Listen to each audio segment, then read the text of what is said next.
Hello student, math with Akshay sir में आपका स्वागत है। कल हमने पढ़ा था कि वर्ग निकालना, ठीक है, कि वर्ग कैसे निकालते हैं, किसी भी संख्या का वर्ग कैसे निकालते हैं और उसके लिए शॉर्ट ट्रिक क्या होती है वो पढ़ा था। आज हम पढ़ेंगे वर्गमूल, यानी स्क्वायर रूट कैसे निकालेंगे, यानी किसी भी संख्या बड़ी से बड़ी संख्या का हम स्क्वायर रूट कैसे निकालेंगे, यानी वर्गमूल कैसे निकालेंगे। तो देखो, वर्गमूल होते हैं, एक पूर्ण वर्गमूल होता है, एक अपूर्ण वर्गमूल होता है। पूर्ण वर्गमूल वो होता है जिसका कोई ना कोई स्क्वायर होता है, ठीक है, कोई ना कोई स्क्वायर होता है। अपूर्ण वर्गमूल होता है बहुत बड़ी से बड़ी संख्या दे रखी होगी लेकिन उसका कोई ना कोई स्क्वायर नहीं होगा, ठीक है। तो इसके लिए भी हमें 1 से लेके 9 तक की 10 तक की संख्याओं को वर्ग याद रखना है। यानी 1 का स्क्वायर करेंगे तो 1 होता है, 2 का स्क्वायर करेंगे तो 4, 3 का स्क्वायर 9, 4 का स्क्वायर 16, 5 का स्क्वायर 25, 6 का स्क्वायर 36, 7 का स्क्वायर 49, 8 का स्क्वायर 64, 9 का स्क्वायर 81 और 10 का स्क्वायर 100, ठीक है। यानी हमें जो कल हमने वर्ग याद किए थे 1 से लेकर 10 तक, वो याद रखने हैं हमें। 1 का स्क्वायर 1, 2 का स्क्वायर 4, 3 का स्क्वायर 9, इस टाइप से 10 तक याद रखने हैं, ठीक है। फिर हमें क्या निकालना है, हमें स्क्वायर रूट निकालना है कि वर्गमूल निकालना है। वर्गमूल क्या हो सकता है, तो यहाँ पे देखते हैं कि 1 का जब हम स्क्वायर करेंगे तो इकाई का कितना होगा 1, 2 का स्क्वायर करेंगे तो इकाई का कितना हो जाएगा 4, 3 का स्क्वायर करेंगे तो 9, अगर 4 का स्क्वायर करेंगे तो 16 संख्या बनेगी जिसमें इकाई का कितना हो जाएगा 6, 5 का स्क्वायर करेंगे तो 25 जिसमें इकाई का कितना हो जाएगा 5, 6 का स्क्वायर करेंगे तो 36 जिसमें इकाई का कितना हो जाएगा 6, अगर 7 का स्क्वायर करेंगे तो 49 जिसमें इकाई का कितना हो जाएगा 9, 8 का स्क्वायर करेंगे तो 64 जिसमें इकाई का कितना हो जाएगा 4, 9 का स्क्वायर करेंगे तो 81 जिसमें इकाई का कितना हो जाएगा 1, 10 का स्क्वायर करेंगे तो कितना हो जाएगा 100, ठीक है। 10 का स्क्वायर अगर हम याद भी ना रखें और हमें ऐसे ही वर्गमूल निकालना हो तभी हम आसानी से निकाल सकते हैं। तो यहाँ पे ये चीज़ देखने मिलती है, देखो इकाई का एक बार मिला, 2 बार मिला, ठीक है, और जो 4 इकाई का एक जो है 2 बार मिला हमें। 4 देखो इकाई का 1 से लेकर 9 तक हमने वर्ग किया है तो 4 एक बार मिला, 2 बार मिला, एक बार मिलता है 2 के स्क्वायर पे, एक बार मिलता है 8 के स्क्वायर पे। ऐसे ही हम 9 को देखें तो 3 के स्क्वायर पे एक बार मिला 9, और एक बार हम 7 का स्क्वायर करते हैं तब 9 मिला, ठीक है। इसी प्रकार से हम 6 को देखें तो एक बार 4 का स्क्वायर करते हैं तब हमें 6 मिलेगा, एक बार 6 का स्क्वायर करेंगे तो हमें 6 मिलेगा, और 5 का स्क्वायर हम 5 का स्क्वायर करते हैं तभी हम 5 मिलेगा इकाई का, ठीक है। तो कहने का मतलब ये है कि किसी संख्या का इकाई का अंक पूर्ण वर्ग होने के लिए हमें ये नंबर पता होने चाहिए, यानी कि 1, 4, 5, 6, 9। यानी कि किसी भी बड़ी से बड़ी संख्या का अगर किसी भी बड़ी से बड़ी संख्या में हमें ये पता करना हो कि ये पूर्ण वर्ग होगी या ना होगी, तो हमें ये देखना है कि इकाई का अंक 1, 4, 5, 6, 9। अगर इकाई का अंक 1, 4, 5, 6, 9 है तो वो संख्या पूर्ण वर्ग होगी किसी ना किसी का, ठीक है। अगर ये पूर्ण वर्ग संख्या हो सकती है, किसी न किसी की हो सकती है। अगर आपको 2, 3, 7, 8 ये इकाई के अंक किसी भी संख्या में हो तो वह संख्या अपूर्ण पूर्ण वर्ग होगी, तो वह संख्या अपूर्ण पूर्ण वर्ग मूल होगी, ठीक है। यानी कि वो संख्या वर्गमूल नहीं होगी, किसी का भी वर्गमूल नहीं होगी, हम उसका अपूर्ण निकाल सकते हैं, यानी कि किसी का वर्गमूल नहीं होगी, यानी कि नॉन परफेक्ट स्क्वायर होगी।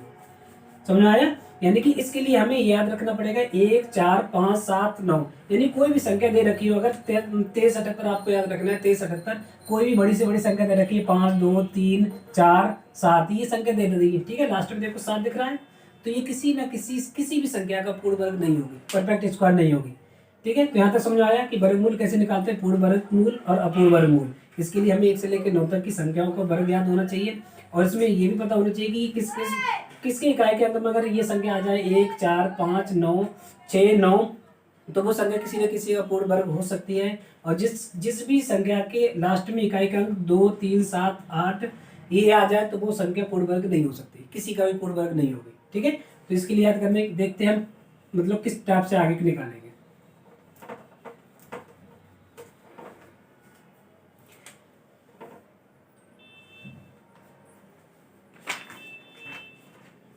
जैसे ये देख लो 84, ठीक है, यानी 6084। अब ये देखना है कि ये बताओ ये किसी का पूर्ण वर्ग है या नहीं है, यानी इसका हमें वर्गमूल निकालना है। तो वर्गमूल निकालना है तो अभी मैंने बताया था कि अगर एक जिसके लास्ट में 1 है तो उसका वर्गमूल निकालेंगे तो क्या क्या आ सकता है। एक के लिए देखो, एक तो 1 आ जाएगा, अभी जो हमने मिटाया था कि 7 और 8 का स्क्वायर लिखा था, 8 का स्क्वायर 64, 9 का स्क्वायर 81, तो जो ये हो सकता है 1 का भी हो सकता है और 9 का भी हो सकता है, ठीक है। अगर जिसके लास्ट में 4 आ गया तो 4 किसका हो सकता है, तो इसका जो हो सकता है ये 2 भी हो सकता है, और 4 आया है हमारे पास, किसका आया है 4, ये 8, तो 8 भी हो सकता है, ठीक है। ऐसे ही अगर हम बात करें 6 की 6 की बात करेंगे तो 6 देखो किसका आया है, तो 4 का भी आ सकता है और 36 यानी 6 का भी आ सकता है। ठीक है, ऐसी बात करें हम 9 की, तो 9 देखो किसका आया है, तो 3 का भी आ सकता है। और बात करें किसकी 9 की, तो 9 3 9 7 का भी आ सकता है। ठीक है, ये आ सकते हैं। तो यहाँ पे ये देखो 60 64 यानी 6064, इसका हमें वर्गमूल निकालना है। तो इकाई का अंक देखो, पहले इकाई का अंक कितना है, इकाई का अंक 4 है। तो इकाई का अंक 4 है, तो यानी इकाई का अंक 4 किस किस में मिला है हमें, इकाई का अंक 4 मिला है 6 में। तो इसका मतलब ये जो संख्या है इसमें 6 तो आएगा। ठीक है, इकाई का अंक 6 है, तो ये यानी कि ये संख्या मतलब 2 पॉसिबल हो सकती है, यानी 4 भी और 6 भी। ठीक है, इकाई का अंक कितना आया है 4, इकाई का अंक 4 आया है, तो कितनी हो सकती है, 2 भी हो सकती है और 8 भी। ठीक है, सॉरी 4 और 6 नहीं होंगी, बल्कि 4 6 नहीं होंगी, 2 और 8 हो सकती है, क्योंकि लास्ट में इकाई का अंक कितना है 6 है। तो कौन कौन सी पॉसिबल हो सकती है, 2 और 8। ठीक है, अब यहाँ पे ये 60 को देखो, ये 60 देखो किसके नजदीक का वर्ग है, किसके नजदीक का वर्ग होता है 60। तो हम 7 7 का स्क्वायर करें तो 49, अगर हम 8 का स्क्वायर करें तो 64।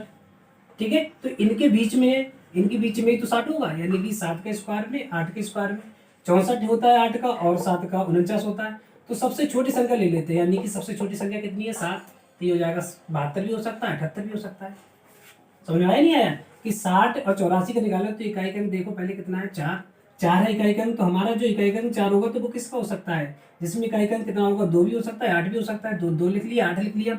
अब यहाँ पे 60 का वर्ग देगा, ये 60 किसके नजदीक का वर्ग है, तो 60 देखा तो 7 का स्क्वायर करेंगे तो 49 हो जाएगा, 8 का स्क्वायर करेंगे 64, इनके बीच में है। तो इनके बीच में, तो इनमें छोटी संख्या लेनी है, 7 8 में से छोटी संख्या क्या है 7, तो 7 ले ली, यहाँ पे भी 7, तो ये 72 का हो सकता है, 78 का हो सकता है। अब हम ये कैसे पहचानेंगे ये 72 का होगा 78 का होगा, तो पहले एक बात बताई थी मैंने कि इन दोनों के बीच में हम 75 का तो आसानी से कर सकते हैं ना स्क्वायर। 75 का कितना होता है, तो 75 का कल बताया था मैंने कि 5 का स्क्वायर करेंगे 25, ये 7 दे रखा है, इसमें 7 में एक और जोड़ लो और उसकी गुणा कर लो, 7 अट्ठे 56, 56 और 25 कितना हो जाएगा, 56 25 हो जाएगा। ठीक है, और जबकि ये 60 84 दे रखा है, तो यानी कि इसका मतलब है ये तो 72 से ज्यादा है, तो हमारा आंसर जो होगा 72 तो नहीं हो सकता, तो हमारा आंसर कितना हो जाएगा 78। तो इसका मतलब है ये जो वर्गमूल, ये वर्ग जो दे रखा है वर्गमूल, वो किसका होगा 78 का। ठीक है, यानी कि ये भी जिसका दे रखा है तो वो किसका होगा 78 का हो जाएगा। इसी टाइप से हम और भी बहुत सारे निकाल सकते हैं, बड़े से बड़े निकाल सकते हैं। ठीक है,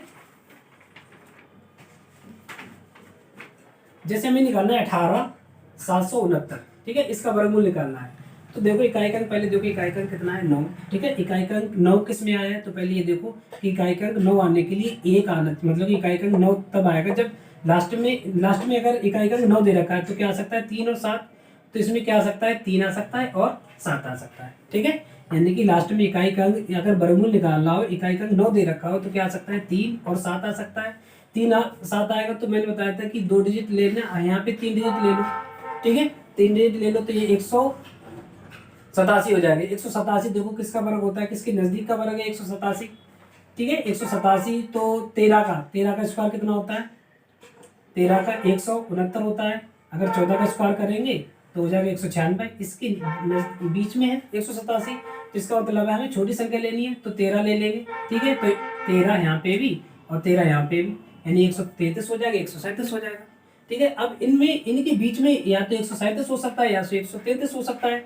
तो अभी कैसे निकालेंगे, 137 का वर्गमूल है या 133 का वर्गमूल है, तो कल ही मैंने बताया था कि इन दोनों के बीच में 135 संख्या ले लो। ठीक है, 135 ले लो, तो इसका स्क्वायर करेंगे तो 5 का स्क्वायर करेंगे तो 25। अब 13 है, 13 और इसमें एक जोड़ो 14, इनकी मल्टीप्लाई करो, 13 चौका 52 और 13 एकम 13, 13 और 5 18 और 25। ठीक है, 18,225 आ जाएगा। अब देखो 18,225 ये है 135 का वर्ग, हमारे पास ये 18,769 है, तो किसका हो जाएगा, ये तो इससे कम ही है, तो 133 आंसर आ जाएगा। ठीक है, यानी 18,225 का ये वर्ग था और 18,769 है। ठीक है, तो इससे ज्यादा का होगा 135 से ज्यादा का होगा, 135 से ज्यादा का होगा तो यानी कि 137 हो जाएगा, सॉरी 133 नहीं होगा 137 हो जाएगा, क्योंकि 135 का तो 18,225 है, अभी 18,225 से अधिक है, तो किसका हो जाएगा 137 का। ठीक है, ऐसे किसी भी संख्या का निकाल सकते हैं, यानी कि ऐसे बड़ी से बड़ी संख्या कोई भी दे रखी हो उसका हम वर्गमूल निकाल सकते हैं। और वर्गमूल निकालने की एक दूसरी विधि और भी है, 2 विधि और है, उनको ही बताते हैं। ये समझ में आ गई विधि। सेकेंड मेथड है गुणनखंड विधि। गुणनखंड विधि गुणनखंड विधि हम बचपन से पढ़ते हुए आए हैं, वही गुणनखंड विधि है। जैसे मान लीजिए गुणनखंड विधि में हमें निकालना है, कोई भी संख्या ले लो, ठीक है, मान लो 324 है, इसका हमें वर्गमूल निकालना, 324 है, इसका हमें वर्गमूल निकालना है। तो 324 इसका गुणनखंड विधि से करेंगे।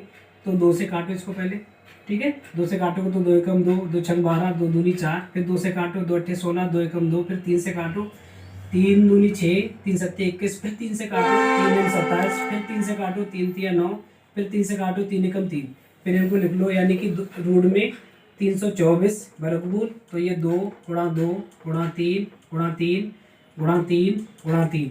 तो इनमें जोड़ा बनाते हैं, पेयर बनाते हैं 2 2 का, 1 पेयर 2 पेयर 3 पेयर, 3 पेयर बनेंगे, इनको पेयर बनाते हैं। तो एक अंक लेंगे 2 3 और 3, इनकी गुणा करो, 2 3 6, 6 3 18, तो यानी कि जो 324 दे रखा है वो 18 का दे रखा है, ठीक है। ये बहुत लॉन्ग मेथड है, इसको नहीं अप्लाई करना है, बल्कि हम शॉर्ट मेथड से करेंगे, ठीक है। ये भी मैंने आपको बता दी गुणनखंड विधि, अगर इस टाइप से करना होगा तो अगर वो मेथड अगर भूल भी जाओ तो इस टाइप से सारे क्वेश्चन कर सकते हो, ठीक है। और तीसरी विधि और है भागफल विधि।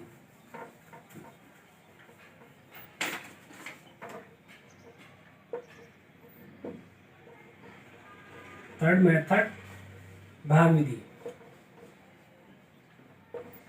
भाग विधि, भाग विधि में जैसे कोई भी संख्या दे रखी है, ठीक है, कोई भी संख्या दे रखी है, हम भाग विधि से करना है।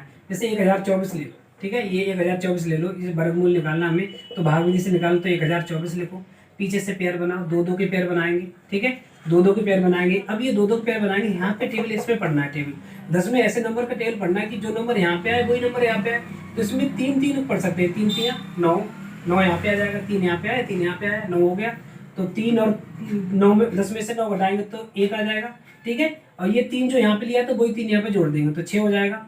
अब इसके बाद से पूरा पेयर उतारते हैं, ये जो 2 का जोड़ा बनाते हैं तो पूरा पेयर उतारेंगे तो कितना आ जाएगा 124, ठीक है। अब 6 का टेबल इसमें पढ़ूँ तो लगभग 2 बार में जाएगा, तो 2 यहाँ पे लिखो, 2 यहाँ पे लिखो, 2 की 2 से मल्टीप्लाई करोगे तो 4, 2 की 6 से मल्टीप्लाई करोगे तो 12, पूरा डिवाइड हो जाएगा। तो इसका मतलब ये वर्गमूल किसका है 32 का, ठीक है, ये 32 का वर्गमूल है। तो ये हमारी हो जाएगी भाग विधि, ठीक है। तो आज हमने सीखा वर्गमूल कैसे निकाला जाता है, ठीक है। मुझे आशा है कि आप लोगों को वर्गमूल भी समझ में आया होगा, ठीक है। धन्यवाद।